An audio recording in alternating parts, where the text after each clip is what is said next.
This is a tale, Fisherman's tale, quite appropriate for this place. Spindrift swirled above the surface of the sea, but down in the depths a monstrous storm was brewing. Without warning, the seabed heaved and the water seethed. The currents formed a vortex that funneled upwards at increasing pace. The surge was massive, and the waves grew huge. Chaos spread to the skies as clouds collided. There was thunder, lightning, sudden squalls of rain, and with every gust the wind grew stronger. Back on the beach, huge breakers rolled across the waves, and in places the cliff face began to crumble. Down on the soil-strewn shingle, a group of men had gathered, their faces grave.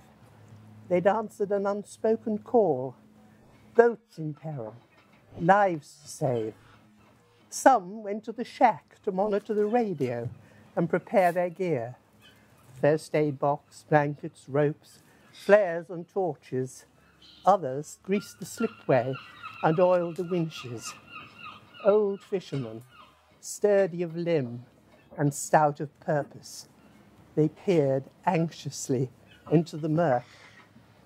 Jim Miller's radioed in. They turned for home before the storm blew up. They can't be far away. The prospect of action pleased them all. And when Jim's boat hove in sight, they set to with a will. In record time, she was on the beach, high above the tidal reach. God bless you, lads, said Jim. You saved the day. Back there, I thought our chances pretty slim. Who else is there to come? The Peggy Sue. She's not long sailed. She can't be far from home. The wait seemed endless, but they were patient men. At last, they caught a fleeting glimpse of bobbing lights, not far from shore, but at the mercy of the storm. A sudden flash of lightning lit the scene, and on the radio they heard a voice, "The mast is down, man overboard." Then silence. Mike, Pete and I, we own the Peggy Sue. Good friends, good shipmates, we're a happy crew. Mike was on the radio when disaster struck. The boat lurched to port, and soon he and Pete were bailing for their lives. They cut the debris free, managed to set off a flare to look for me, but the current took them one way, back the sea, and me it flung towards the shore. I jettisoned my sea boots, but could swim no more. It was all I could do to keep afloat. Riding the billows, I could see the surf swirling and boiling like a cauldron. My life jacket had a feeble light, but they saw it, those watchers in the night. Big Al tied a rope around his waist, and as I neared the surf, he strode into the sea with arms outstretched. Several times the current drew me close, but never close enough.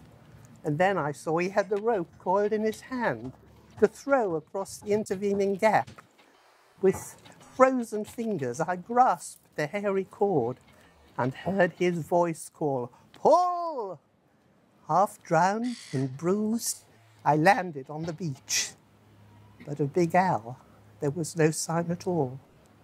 All night we searched, and in the morning light we found him, 3 coves away, lying on the beach. The sea, it seems, must take its toll, his life for mine. We washed the sand from his dear old face and carried him to his final resting place. High on the hill, beside his wife, near the little church where they were wed. It is a very peaceful place.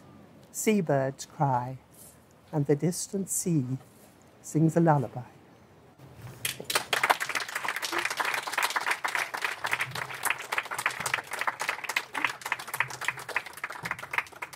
Thank you very much, and how wonderful to have a poem read from the heart.